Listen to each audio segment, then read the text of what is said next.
سڵاو قوتابیانی پۆلی 12 جارێکی تریش بە ئێوەی ئازیز گەیشتمەوە لۆ باسکردنی بابەتێکی تر لە بابەتەکانی پرۆگرامی پۆلی 12. بەڵێ من مامۆستا ئەنوەر عوسمان لە ئامادەیی کلێڤەری ناحوکمی و ئامادەیی ئازادی کوڕان ئەوڕۆ بابەتێکی قەواعیدی لە بابەتەکانی ضەوابط اللوغە لە وەحدەی دوام لۆ ئێوەی بەڕێز باز دەکەم کە بابەتێکە سەرەتای بابەتەکانی ئەلئیشتیقاقە لۆیە تێگەیشتن لەو بابەتە سەرەتایە زۆر گرنگە لۆ تێگەیشتن لە هەموو بابەتێتەکانی تری ئەلئیشتیقاق. سەرەتا دەبی ئێمە بزانین بابەتی ئەو ڕۆمان کە بە ناوی ئەلئیشتیقاقە واتە وەرگرتن پێناسەکەی بزانین ئیشتیقاق چییە، ئەوجە پاشان بزانین زۆرەکانی ئیشتیقاق چییە. لەبەر ئەوەی 5 بابەتی داهاتومان ئەوڕۆ و 4 بابەتی تر 5 بابەتی داهاتومان هەر هەمووی بابەتەکانی ئیشتیقاق دەبێن. دەڵێن لە پێناسەی ئیشتیقاق دەڵێن ئەخذ کەلیمەتین من ئوخرا، بریتیە لە وەرگرتنی وشەیەک لە وشەیەکی تر، بریتیە لە دروستکردنی وشەیەک لە وشەیەکی تر. وشەیەکمان هەیە ئێمە لەوەی دەچین وشەیەکی تری نوێ دروست دەکەین. مع تناسب بينهما في المعنى، لنێوان وشەکەی سەرەتا لەگەر وشە دروستکراوە نوێیەکە ئەو دوو وشەیان تەناسب و گونجاویان هەیە لە مەعنا. وشە کۆنەکە و وشە نوێیەکە لە مانە لەگەر یەکتر نزیکن گونجاون، بەڵام تەغییر في اللفظ، بەڵام لە تەلەفوزکردن لە خوێندنەوە اختلافیان هەیە، جیاوازن، وەکو یەکتر نینە، مانایان لێک نزیکە، بەڵام شێوازی خوێندنەوە و تەلەفوزکردنیان اختلاف و جیاوازی هەیە چونکە گۆڕانی بەسەدا هاتیە. ئێستا دێن ئەو بابەتەی زیاترشی دەکەینەوە بە نمونە و دەڵێن وشەی ضەرەبەمان هەیە، وشەی ضەرەبەمان هەیە کە فعلێکی ماضیە. وشەی ضەرەبەمان هەیە بزانین کە فعلێکی ماضیە، دەتانین چ وشەی تری لێ دروستکەین؟ دەتانین ضەرەبەی بکەینە ضاربون کە ئیسم فاعیلە، ضاربون. ضەرەبە وشەی ضاربونمان لێ دروست کرد، وشەی ضاربونمان لێ ئیشتیقاق کرد. ئەگە تەمەشا بکەین لەلایەنی بابەتی مانایی لە مانە و واتاکەی هەردووچیان باسی لێدان دەکەن. ئەوە دەرێ لێیدا، ئەوە دەرێ لێدەر، ئەو کەسێک کە لە خەڵکان دەدا، کەواتە لەلایەنی مانا لێک نزیکن، هەردوو بابەتی لێکدانە. بەڵام ئایا لە بابەتی خوێندنەوە و تەلەفوزکردن و نووسین ضەرەبە لەگەڵ ضاریب بوون وەکو یەکترە؟ بێگومان وا لەبەر چاومان دیارە جیاوازن. دەتانین هەروەها لە ضەرەبەی وشەی مەضروبیش وەگرین کە ئیسم مەفعولە، واتە ئەو کەسەی کەوا لێی درایە. هەردووچیان باسی لێدانە بابەتەکە، بەڵام شێوازی تەلەفوزکردنی ضەرەبە لەگە مەضروبی تەغییر و اختلافی هەیە. هەروەها دەتانی وشەی ضەرابیش وەگرین، ئەو کەسەی کەوا زۆر لە خەڵکان دەدا لەگەڵ ضەرەبەی دیسان بابەتی لێدانە، کەواتە لە مەعنا لێک نزیکن و گونجاون و متەناسبن، بەڵام لە شێوازی تەلەفوزکردن ضەرەبە و ضاریبون زۆر جیاوازن. هەروەها ئین ضەرەبەش دەتانین لێوەگرین، میضرابیش دەتانین لێوەگرین، میضرەبیش دەتانین لێوەگرین. ئەو وشانەمان هەر هەمووی لە چوەگەێت، هەر هەمووی لە وشەی ضەرەبە. بابەتی ئیشتیقاق و وەرگرتن دەتانین ئێمە لۆی لە بیری نەکەین، لەبەر چاوی خۆمان دانین بڵێن شیرمان هەیە، شیر مادە خامەکەیە. ئایا لە شیر دەتانین چ وەگرین؟ دەتانین ماستی لێوەگرین، دەتانین زبدەی لێوەگرین، دەتانین قەیماغی لێوەگرین، دەتانین کەرەی لێوەگرین. ئەوانە هەر هەمووی لە ماستەکەی وەرگیرانە، هەر هەمووی لە چی وەرگیرانە؟ لە ماستەکەی وەرگیرانە. مشتەقاتی حەلیبەکەینە، مشتەقاتی حەلیبەکەینە، هەمووی لە مادە خامەکە کە شیر بوو لەو شیرەی ئەو هەموو زۆرە شتەمان وەرگێرد. یاخود مادەی خاممان هەیە، ئاردمان هەیە، لەو ئاردەی دەتانین نان، سەمون، باقلاوە، ناوسازی چەندین شتی لێوەگرین. بە هەمان شێوەی بابەتی ئیشتیقاقش وایە ئێمە فعلێکی ماضیمان هەیە دێن کۆمەڵێ وشەی تری لێوە دەگرین، ئەو شانەی کە لێمان وەرگرت لەگەر فعلە ماضیەکەی لا معنى لا يكتر نزيكن بلام لشيوازي تلفظ كردين زياوازن إستادة سر والمشتقات ثمانية اشتقاق بابتكاني اشتقاق هشت بابة لأصلا بابتكاني اشتقاق ورقة هشت بابتين دبي بيزاني لواني لوزاري بيتوا 6 7 8 9 أتدي بزاني والاشتقاق يعني والمشتقات أجابوت زورة شاتوا والمشتقات 8 هشت بابتا بزانين بابتكاني اشتقاق سينا يا كمين بابتي اشتقاق بريتيا لبابتي اسم اسم فاعل استا بابەتی ئەو ڕۆمانە و بە دوور درێژی باسی دەکەین ئەو کەسەی کەوا هەر دەستی بە ئەنجامدانی ئیشەکە بابەتی دووەمیان اسم المەفعولە کەوا ئیشەکەی لەسەر کرایە بابەتی سێمیشیان سیفەی مشەبەهەیە سیفەتێکی ثابتی ئینسانەکانە چارەمیشیان اسم التەفضیلە پلەی باڵا و بەراوردکاریە پێنجەمیشیان سیەغی مبالەغەیە شێوازەکانی زیادەڕۆیی ئەو پێنجەیان لە پرۆگرامی ئێمە هەیە ئەو پێنجەیان لە پرۆگرامی ئێمە هەیە بە دوور و درێژی بە تەفاسیل بە وردی یەک دایانخینین بەڵام سێ بابەتی ئیشتقاقمان هەیە اسم الزەمان و اسم المەکان و اسم الئالە ئەو سێ بابەتە لۆنگۆ داخل نییە قوتابی بەڕێز ئەو سێ بابەتە لۆتو داخل نییە ڕاستە بابەتی مشتقاتە بەڵام لە پرۆگرامی تودا نییە ئەوەی لە پرۆگرامی تودایە سەبارەت بەو سێ قلەی یەکە و نمونەیەکی لێ بزانی یەک نمونە لێ بزانی بەستە لو نمونة اسم الزمان أويا كباسي كاتك دكاتن بس طبعا دبي مشتق بيتين لو نمونة لاسم الزمان كي أجبرين مشرق واتا كاتي روش هالات لا تسو هاتيا لو شيء شركة هاتيا اسم المكان شوينه كمان بيبري لو نمونه ملعب كشويني لعبة مسجد كشويني سجدة بردنا اسم الآلة أو آميري كوائش كاني بي أنزام ددين لو نمونه مكوات لكوياتيا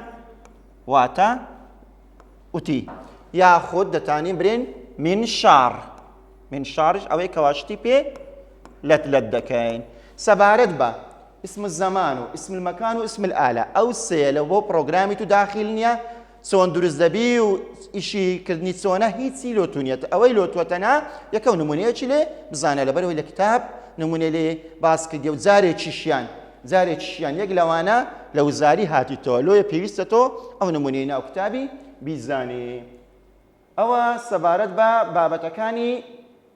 مشتقات اشتقاق كغوتمان هشت بابتين غوتيشمان تنها بينز بابتي لو إما داخلة سي بابتي كوتاي أو إلى سر إما تنها برامبر هر بابتي چن نمونيشي نيو كتيبك لي بيزانين إستا أو رو إما باسي يكمين بابد لبابتكاني اشتقاق ومشتقات دكين كبناوي اسم الفاعلة بزانين اسم الفاعل بيناسا كيتسيا شوازي دروس كدني تسونا هروها كي كاردكا وبت زوري كاردكا بيناسا كي دلين اسم الفاعل اسم سرتاكا قوتم اسم توي قطابي بريز زاني فعلنيا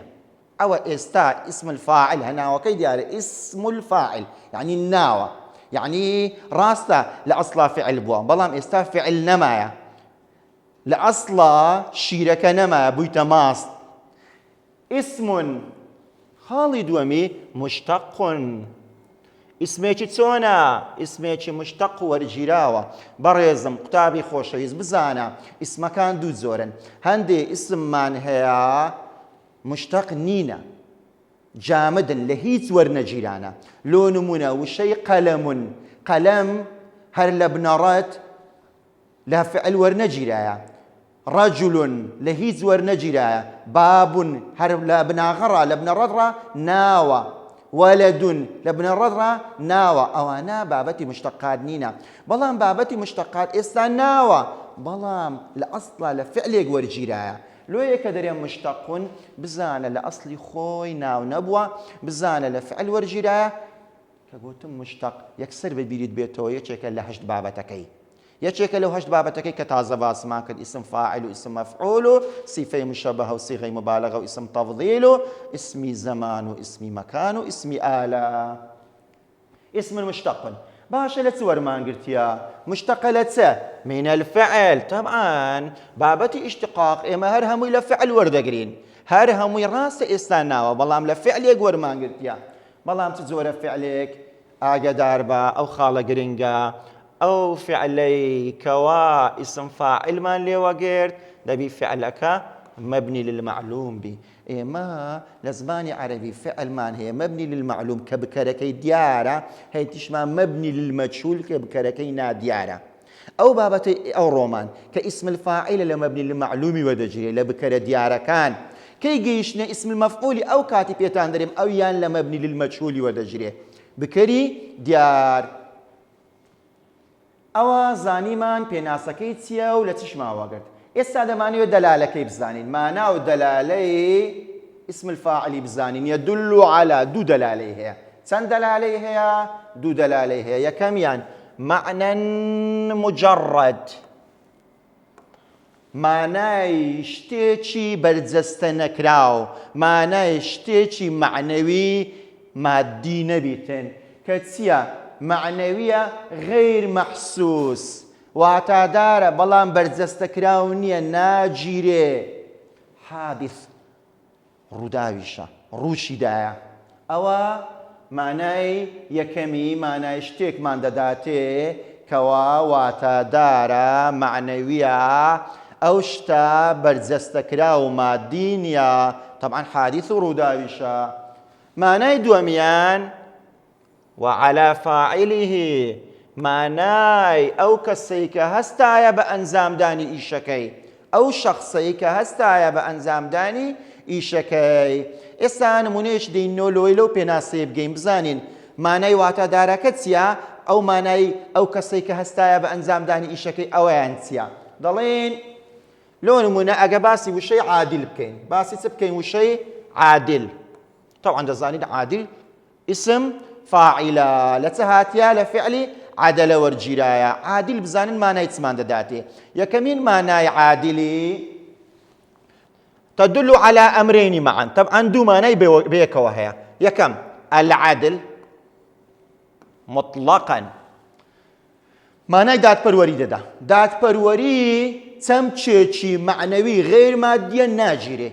دادپەروەری عەدالەت شتێک نییە ببینین بە چاوەکانمان بۆنی بکەین تامی بکەین بیگرین کەواتە شتێکی واتادارە مانای دووەمی الذات التي ينسب إليها ئەو کەسەی ئەو شەخصەی کەوا سیفەتی دادپەروەری و عەدالەتی هەیە عادل چییە کە گوتی عادل مێشکم لەو دووشتان دەڕوا یەکەم لەبۆ بابەتی عەدالەت دادپەروەری کە شتێکی مادی نییە دووەم ئەو زاتەی ئەو شەخصەی ئەو کەسەی کەوا سیفەتی عەدالەتی هەیە لۆیە گوتمان ئیسم فاعل دوو مانای هەیە مانایەکی واتاداری غیر مادی دووەم مانای ئەو زاتە و ئەو شەخصەی کەوا هەستایە بە ئەنجامدانی ئیشەکەی یان سیفەتەکەی تێدا بەرجەستە بووە ئێستا هەندێک نمونەی بەگشتی باز دەکەین دەربارەی ئیسم فاعلی هەیتمان کەتەبەمان هەبووە هاتینە کاتبمان لێوەرگرت کاتب ئێستا کە ئیسم فاعیلەکەیە لە چ وەرگیرە لە ئەسڵی خۆی کەتەبە بووە جەلەسە جالیسمان لێوەگرت جالیس کە ئیسم فاعیلە لە چ وەرگیرایە لە جەلەسەی طبعاً كتب نووسی كاتب نووسەرەکەیە جەلەسە دانیشت جالیس ئەو کەسەیە شەخصەکەیە کە دانیشتیە ئێستا هەیتمان مجتهد کە ئیسم فاعیلە لە چ وەرگیرایە لە فعلی ماضی ئیجتەهەدە وەرگیرایە بەڕێزم مەری مامۆستا ئەوە ماضی نییە ئەوە مضارعە لەبەرەوەی بە هەمزە دەستی پێکردیە ئەوە هەمزەی ئەنەیتووی نییە ئەوە فعل ماضیە کە مەبنی على الفتحە ئەگەر فعل مضارع باوە هیچ ئەداد نەسب و جەزمی لە پێش نییە دەباوە ضەمە باوە مضارعەکەی ئەجتەهیدو چکە قوتابی لەبەر ئەوەی ئەوەندە لۆی باسکرایە فعل مضارع دەی بە ئەنەیتو دەست پێ بکە وا دەزانی هەر فعلێک بە ئەنەیتو دەستی پێ کرد فعل مضارعە نە ئەوە هەمزەی ئەسڵی خۆیتی هەیتمان وشەی مستەمیع كاسم فاعل لت ورجرايا لا فعل ماضي استمع ورجرايا ئەوە چەند نمونەیەک لە بۆ ئیسم فاعلی. ئێستا دێن باسی شێوازی دروستکردنی ئیسم فاعیلەکەی دەکەین.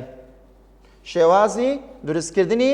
ئیسم فاعیلەکەی واتە سیاغەکردنەکەی کە خاڵێکی سەرەکی بابەتەکەی ئەو ڕۆمانە بزانین بە چ شێوازێک دروست دەکرێتن. دەڵێن ئێمە کە هاتنە سەر بابەتی شێوازی دروستکردنی ئیسم فاعلی دەبی بزانین ئەو فعلەی کە ئیسم فاعیلەکەی دەمانە لێوەگرین ئایا فعلێکی ثولاسیە یان غیر ثولاسیە. حتا ئەوەی نەزانین یەک هەنگاو ناوێن بەرەو دروستکردنی ئیسم فاعیلەکەی. دەبی بزانین ئەو فعلەی کەوا لێ دروست دەکەین ئایا سێپیتە ثولاسیە یان غیر ثولاسی ینی فەوقە ثولاسی ڕۆباعی و خوماسی و سوداسیە. جا گرنگترین خاڵ ئەو خاڵە لە بیرمەکە قوتابی خۆشەویست ئەو خاڵە لە بۆ هەر پێنج بابەتەکەی ئیشتقاقی ئیشت پێ دەبی. مستحیلە ئەتوی قوتابی بزانی فعلێک ثولاسیە یان غیر ثولاسیە هەتا نێگەڕێنەوە سە ماضیەکەی بەس لە ماضیەکەی بەدیار دەکەی. ئەتوو لە مەضارع نازانی فعل چەند پیتە چکە مەضارع ئەسڵەن بەخۆی پیتێکی زیادی تێدایە ئەنەی تۆ چ تێدایە. ئەتوو لە فعل ئەمری نازانی زۆربەی فعل ئەمرەکان هەمزەکی زیادیان تێدایە ئیجلیس و ئیذهەبوا. زالۆی ئەتوو بزانی ئەو فعلەیەکەوە مشتەقەکەی لێ دروست دەکەی ئایا ثولاسیە یان فەوقە ثولاسیە. سەرەتا دەی بیگەڕێنە سەر ماضیەکەی لە ماضیەکەی بەدیار دەکەوی ئایا ثولاسیە یان غیر ثولاسیە. جا ئێمە دەرێن ئەگەر هاتوو فعلەکە ثولاسی بوو یاسای خۆی هەیە ئەگەر غیر ثولاسیش بوو یاسای جیاوازی هەیە. جا ئەمە لەوانەی تەنها باسی شێوازی دروستکردنی ثولاسیەکەتان لە بۆ دەکەم. سەرەتا دەربارەی فعلی ثولاسی سيبيتي لثلاثي هاتيا يساغ من الفعل الثلاثي على وزن فاعل. ئەگەر هاتو سيبيتي بو ئێمە لەسەر چ وەزنێک دروستی دەکەین لەسەر وەزنی فاعل. لۆی لەبیری نەکەی ئازیزم بابەتەکەمان ناوی چییە؟ بابەتەکەمان ناوی ئیسم الفاعلە. مادەم ئیسم الفاعلە سيبيتي بوو بی بەسەر وەزنی فاعل. ئیسم فاعل لەسەر وەزنی فاعل. يعني چ لەسەر وەزنی فاعل؟ يعني فعلەکە سێ پیتە ئەتوو پیتی یەکەم برێ یەکسەر پیتی یەکەمت گوت ئایەکی لۆ زیادکە ئەلیفەکی لە بۆ زیادکە حرفی پێش ئاخیرەکەشی مەکسوورە و دەکرێتە کەسرە. ئەوە فاعلون. با بە نمونە ڕۆنیکەینەوە. هەیتمان فعلی ضەرەبە فعلێکی ماضیە لە سێ پیتان پێکاتیە ضەرەبە کودێکەمە ئیسم فاعل. دێم پاش ئەوەی کە ضا دەکەم گۆت یەکسەر ئا ئەلیفەکی لۆ زیاد دەکەم ئەلیفەکی لە بۆ زیاد دەکەم پیتی پێش ئاخیریش کەسرە دەکەم ئەوە بۆ ضارب. طبعا مرفوع بی ضاربون منصوب بی ضاربا مجرور بی ضاربین. ئەم ئیشم بە حرەکەی کۆتایی نیە ئێستا لە شێوازی دروستکردنی. ئەمن دەزانم پیتی دووەمی ئەلیفم لۆ زیاد کردە پێش ئەخیرەکەشی حرفەکە دەبی کەسرە بیتن. نمونەی دووەمیان شەریبە خواردیەوە شاریبون شاریبون ئەلیفەکەم زیاد کردە لە پیتی دووەم کەسرێکیشم لە پیتی پێش ئەخیری دانایە شاریبون. شەریبە خواردیەوە شاریبون ئەو کەسێکەوە شتەکە دەخواتەوە. دەسمە سەر نمونەی تر عەلیمە عەلیمە ثولاسیە زانیمان فعل ماضیەکە دەبتە چە عالیمون ئەلیفەکەم زیاد کردە پێش ئەخیریشی کەسرەیە یان واتە زانە. سەمیعە بیستی دەبتە چە سامیعون ئەلیفەکەم زیاد کردە پێش ئەخیرەکەشی کەسرەیە کەواتە زۆر ئاسانە. فعلی ماضیەکە دەی بەمەسە وەزنی فاعل یعنی کوسە وەز بەخۆی وەزنەکەی فاعالەیە. ثولاسیەکە چییە؟ فاعالە. ئەمن ئایەکی لۆ زیاد دەکەم فا پێش ئەخیرەکەش دەکەمە کەسرە فاعل. بەس سەبارەت بەو ثولاسیەی ئێمە تێبینیەکمان هەیە دەرێم ئەو فعلە ثولاسیانەی کە ئێمە ئیسم فاعلی لێ دروست دەکەین چەند زۆریەکەن. زۆری یەکەمیان ئەگە فعلەکە صحیح بی فعلی صحیح واتە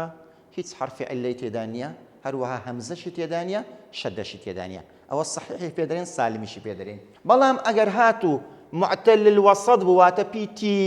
دووەمی پیتی ناوەڕاستی عیلە بوو طبعا حرف عیلە گۆی قوتابی دەزانن چییە؟ حرف عیلە ئەلیف و واو و یاء. ئەوە یاسایەکمان هەیە. ئەگەر معتەل الأخیر بوو، معتەل الآخر بوو، پیتی سێم و کۆتاییەکەی عیلە بوو، یاسای خۆی هەیە. ئەگەر مضاعف بوو، واتە ئەگەر شەددەی لەسەر بوو، شەددەی هەبوو مضاعف، ئەوە یاسای تایبەت خۆی هەیە. ئەگەر هەمزەشی تێدا بوو، چ لە سەرەتا چ لە ناوەڕاست چ کۆتا، پێی دەگوترێ مەهمووس، ئەوە یاسای تایبەت بەخۆی هەیە. ئێستا هەر یەکێک لەوانە لەو ئێوەی ئازیز باز دەکەین، بزانین هەر یەکێک لەوانە چۆن دروست دەکرێن. سەرەتا دێم باسی الصحیحتان لۆ دەکەم کە پێشی دەرێن السالم. الصحیح و السالم هەمان شتە، واتە حرفی عیلە و هەمزە و شەددەی نییە. ئەگەر صحیح بوو هیچ گۆڕانکاریەک بەسە پیتەکاندا نایە، تەنها پیتی دوم ئایەکی لۆ زاد دەکەین، پێش ئەخیرەکە دەکەینە کەسرە. كتب كاتب، قدم قادم، خرج خارجون. بس آمان زياد كده بيش أخيرش ما كتكسره. أولو لبروي الصحيح والسالمة هيت عيب شينيا، أمش عيب لونا بينينوا. ديما سر معتل الوسط. أجل هاتو لسبيتك بيتي دومي، بيتي ناوراسي حرف علابو. بس تيج دكين زيادة التركيز ما لسه ألف كيدا بي. تركيز ما زيادة لسر ألف كيدا بي. دريم أجر حرف ناوراسي ألف بو. أو كاتي أو ألفا قلب دبي دقوري دبيت همزة دبيت همزة على النبر. همزي سر كرسي بتسمى قطابيان. همزي على النبر، همزي سر كرسي. سون بزانين إسا هيتمان وشي قامة، وشي قامة بيتي ناوراسي بيتي دومي ألفا كواتا معتل الوسطة. أمن ديم ستكم أو قافك منوسيوا أو ألفكش كده همزي سر كرسي ميمكش منوسيوا. يا سايك دريد ما دام ديك فاعل ألفك لو زيادك أو ألفكم لبو زيادك أو ألفا أو هنيا أو هنقرا بيت همزة سكرسي أو ألفي فاعلية ألفي فاعلية لو يقام دبيت قائم أو كسيك واحد سيب أنزام داني إيشك ناما واتخوت بيتنا وراسي ألفا لو ألفا كيدا كينا همزة سر كرسي همزة على النبر أدي أو ألفة زياد ماكد أويان إي فاعلية تبت نائم واتخوت صام صائم قاد قائد أو كسيكوا السيارة داجوا ياخذ رابراتي خلق دكا دايرين وأجر هاتو فعل سي بيدبو بيتنا وراسي ألف بو ألف كدبت همزة على كرسي على النبر ألف كيف فاعلش لبو زياد دكاين بلام أجر هاتو بيتنا وراسي علبو بيتنا وراسي علبو بلام أو إلا ألف نبو بل كتسبو واو بو ياخذ ياء بو كاته لو كاته قراني بس داناه لو كاته قراني بس داناه لو نمنا فعلي حويلة فعلية ماضية بيتنا وراسي عليا بري عليا بلام ألفنيا ما دام ألفنيا ديكينا حاول حاول لسوزني فاعل واو كم قوري نم قوري لبروي واو قراني بس داناه قويمة بيتنا وراسي واو قاوم حيدة لحيادي هاتيا بيلاني بيتنا وراسي ياء حرفي علي بري بلام دو قوري نخير هيزنا قوري دبتح حايد حيدة دبتح حايد قوراني بس دانايا كوات السبارات بمعتل الوسطي أو أما إيشمان بيا أجر هاتو بيتنا وراسي ألف بأبو أما ديكينا همزة سر كرسي همزة على النبر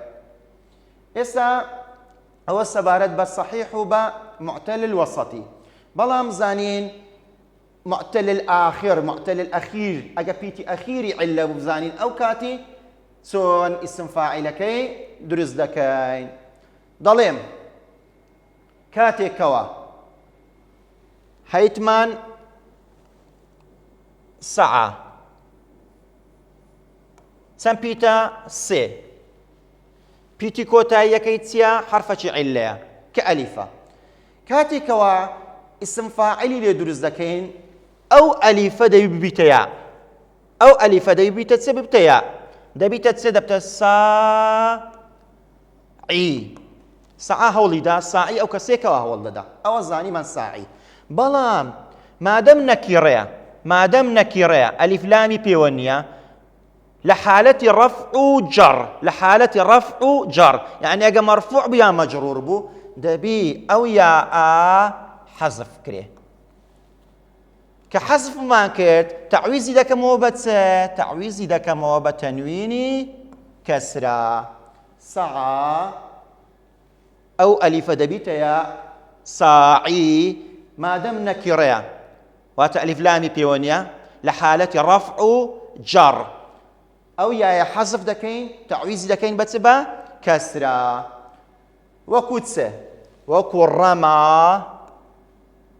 دبت رامي يا كي حذف دكين تعويزي دكين وبتنويني كسرة دبت رامين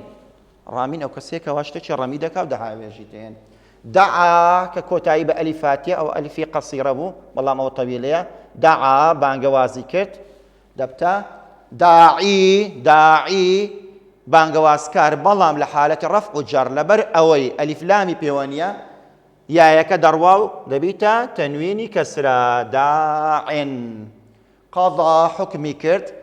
دەبتە قاضی بەڵام ئەگە ئەلیفلامی پێوە نەبوو لە حالەتی ڕەفع و جەر یایەکە دەڕوا تعویزی دەکەینەوە بە تەنوینی کەسرەتە قاضێن بەڵام ئەگەر هاتوو اسم فاعلك ألف لامي بيو باوا أجر ألف لامي بيو باوا أو كات يا كدما تعويز ما ندك دوبة تنويني كسرة بلكو يا كدما وكو الرامي الداعي يعني أو الرمايك لكاتي نكرة لكاتب بألف لام دبيت رامين نكريك لحالة رفع جر بەڵام قوتابی ئازیز ئەگەر هاتو ئەلیفلامی پێوە بی معریفە بی ئەو کاتی ئەڕامیە واتە بەیاعە ئەو تەنوینی کەسرێ نامینێ شتێکی تریش حتى ئەگەر هاتو تائی مدەوەڕەشی پێوە بوو تائی خڕ ئەو کاتیش هە بە هەمان شێوەیە با ئەلیفلامیشی پێوە نەبی دەرێن ڕامیە دەڵێن قاضیە دەڵێن داعیە دەڵێن ساعیە ئەوە کەنجێ ئەگەر هاتوو ئەلیفلامی پێوە بوو یاخود تائی مدەوەڕەی پێوە بوو دەبی یایەکە بێتەوە و پێویستمان بە تەنوینی کەسرە نابیتێن ئەوە خاڵێکی گرنگە چەندین جار لە وزاری هاتیتەوە ئێستا باسی مضاعەفی دەکەین مضاعەف واتە دوو پیتە پیتی دووەمیان شەددەی لەسەرە یعنی مدەغەم یعنی مشەدەد ئەگەر هاتوو فعلەکە دوو پیت بوو پیتی دووەمیان شەددەی لەسەر بوو ئەتو تەنها ئەلیفەکی زیاد دەکەی شەددەکەی ناکەیەوە شەددەکەی هەڵناوە شوێنێ و بیکەیە دوو پیت عەددە واتە ژماردی دەبتە عاد ئەگە مەرفوع بی عادون ئەگە منصوب بی عادەن ئەگە مەجرور بی عادین دەبتە عاد مەددە ماد درێژکردنەوە ڕەددە ڕاد ڕەتکردنەوە حەبە حاب ئەوەش لە وزاری ئەو نمونەیە هاتەوە نمونەی حەبە حاب واتە ئەو کەسەی کەوا سۆز و عەتف و خۆشەویستی لە بۆ خەڵکان هەیە ئەوە سەبارەت بە چ سەبارەت بە مضاعەفی مایتمان باسی مەهموزی بکەین تەنها مەهموزمانمایە باسی بکەین واتە هەمزەدار مەهموز یعنی یعنی ئەو فعلە ثلاثیەی کەوا هەمزەی تێدا بێ مەهموز باسی ئەو فعلەی بکەین کە هەمزەی تێدایە دەبی بە سێ زۆری باسکەین سەرەتا مەهموز الأول واتە ئەگەر هاتو حرفی یەکەمی هەمزە بوو بزانین کو دروست دەکرێت ئەگەر هاتو حرفی یەکەمی هەمزە بوو وەکو ئەکەلە کە حرفی یەکەمی هەمزەیە ئەمە ئەو هەمزەی دەگۆڕین ئەو هەمزەی دەگۆڕین دەیکەینە ئەلیفێکی مەمدود دەیکەینە ئەلیفێکی مەد ئەکەلە دەبتە ئاکل ئەکەلە دەبتە چە ئاکل هەمزەکە لە ئەی بووە ئەکەلە خواردی ئاکل ئەو کەسەیەکەوە شتەکەی دەخوا ئەمەڕە ئەمری کرد دەبتە چ ئەمەڕە دەبتە ئامێر دەبتە ئامێر واتە هەمزەکە بووە مەد ئەخەذە دەبتە چ دەبتە ئاخذ طبعا ئەگە مەرفوع بی ئاخذون زانیمان ئەگەر مەهموز الأول بوو تەنها هەمزەکەی دەگۆڕن دەکەینە ئەلیفێکی مەد مەمدود ئەو جارە باسی ستانەوە دەکەم باسی مەهموز الوەسەطی دەکەین ئەگەر هاتوو لە سێ پیتەکە پیتی دووەمی هەمزە بوو پیتی ناوەڕاستی پیتی ناوەڕاستی وەکو سەئەلە دەزانین وا پیتی ناوەڕاستی هەمزەیە وەچی باسمان کرد لە پیتی ناوەڕاستی ئەلیف باوەچمان لێ دەکرد ئەوەش هەمە بابەتی جارانە ئەگە پیتی ناوەڕاستی هەمزە بوو هەمزەکەی چ لێ دەکەین تەنها دەکەینە عەلە النەبر هەمزەکە بەخۆی چیە ئێستا لەسەر ئەلیفە ئەتو دەینە خوارێ دەیکەیە هەمزەی سە کورسی سەئەلە سائیلون ئەو ئای چیە ئەو ئای فاعیلیە ئێستا چم کردی ئەو هەمزەی سەر ئەلیفەکەم هینایتە هەمزەی سەر کورسی هەمزەی سەر نەبر سأل سائل وەکو خوای گەورە دەفەرمێ سأل سائل بعذاب واقع سائل ئەو کەسێک کەوا پرسیار دەکا دەئەبە دابوونەریت خوو پێوەگرتن دەئەبە پیتی ناوەڕاستی هەمزەی سەر ئەلیفیا دەگۆڕێ دەبتە چێ دەبتە دائیبون بوویتە هەمزەی سەر کورسی ئەدی ئەو ئەلیفە چیە ئەو ئەلیفە ئیفاعیلیە مایکمان باسی ئەوەی بکەین ئەگەر هاتوو مەهموز الأخیر بوو پیتی سێمی پیتی کۆتاییەکەی هەمزە بوو ئەگەر پیتی کۆتاییەکەی هەمزە بوو ئەو کاتی چ دەکەین حرفی کۆتاییەکەی دەکەینە یا هەمزەکەی لەسەر یایەکەی دادەنێن چ دەکەین حرفی کۆتاییەکەی دەکەینە یا ئۆ دێن هەمزەکەی لەسەر یاەکەی دادەنێن وەکو قەڕەئە پیتی سێمی پیتی کۆتاییەکەی هەمزەیە چ دەکەین ئێمە دەبتە قاریئون پیتی کۆتاییەکەی تەیە هەمزەکەش لەسەر یایەکەی دادەنێن قەڕەئە خوێندی و قاری ئەو کەسێکەوە شتەکەی دەخوێنیتەوە بەدەئە دەستی پێکرد هەمزە لە کۆتاییە سێمە دەبتە بادیئون ئەوە لەسەر یایەکەیە لەسەر یایەکەیە بەڵێ قوتابیانی بەڕێز ئێستا ئەمە باسی ئیشتقاقمان کرد زۆرەکانی ئیشتقاقمان لە بۆ ژماردن باسمان کرد لە بۆتان کام و کام داخیلە و کامیش بەس پێویستە نمونەی بزانی دوای هاتین باسی بابەتی ئیسم الفاعیلمان کرد کە یەکەمین بابەتی ئیشتقاقە پێناسەمان کرد نمونەمان لە بۆ هیناوە باسی شێوازی دروستکردنەکەمان کرد کە لە ثولاثی چۆنە لە غێر ثولاثیش ئێستا لەوانەی دووەم ڕۆژشتر لە بۆتان باز دەکەین لە ثولاثیەکەش لقەکانیمان باز کرد ئەگە سەحیبی چۆنە حرفی عیلەی هەبی کووە هەمزەی هەبی کووە شەدەی لەسەر بی کووە بە هیوای ئەوەی کەوە جوان تێگەیشت بن و سوودێکی باشی لێ بین و بتانن بە ئاسانی وەڵامی بدەنەوە لە وزاری هەر سەرکەوتوو بن